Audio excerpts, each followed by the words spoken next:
Hi everyone, my name is Jeanette Morgan, and for my Korean dish, I attempted to make kimchi. The recipe that I followed is by Mangchi. I went ahead and attached the web address of the recipe that I am following. For this kimchi recipe, I used one Napa cabbage. I went ahead and chopped it up into quarters.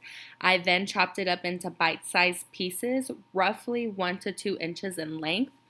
Once my Napa cabbage was chopped up, I transferred it into a large basin along with cold water and 1 to 2 cups of kosher salt. I let my Napa cabbage soak in cold water and kosher salt for about an hour.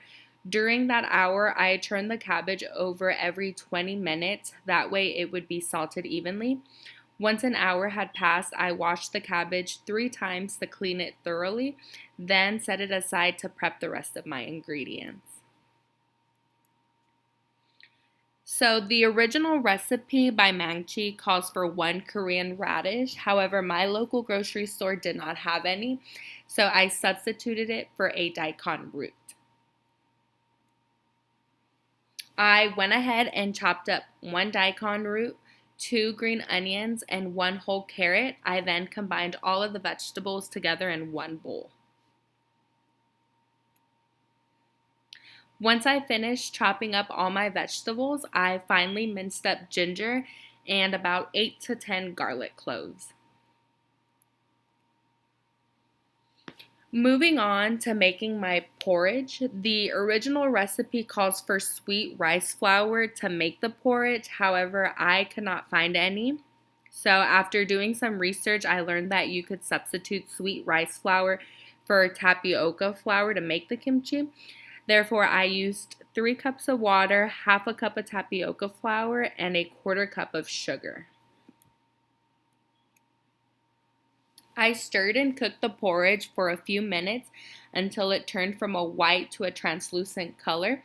I then set the porridge aside to cool down. As you can see in these 2 pictures, the top left picture is what the porridge looked like at the beginning, and then the bottom right picture is what the porridge looked like afterwards. So you could see when the porridge goes from a white to a translucent color. In a large bowl, I then combined all my vegetables, which includes the daikon, the green onions, the carrots, the ginger, the garlic, the porridge, and the Korean red pepper flakes. As you can see here in this top picture, this is the Korean red pepper flakes that I used for the kimchi. And then the bottom picture is what it looks like once it's all combined together. The last step is just combining all the ingredients with the Napa cabbage. Now, the last thing that I have to do is just wait for it to ferment overnight, but I'm extremely excited because it looks delicious and it smells so good. This picture that I put right over here is what my kimchi looks like, so I cannot wait to try it first thing tomorrow. And that is it, and thank you so much for watching my video.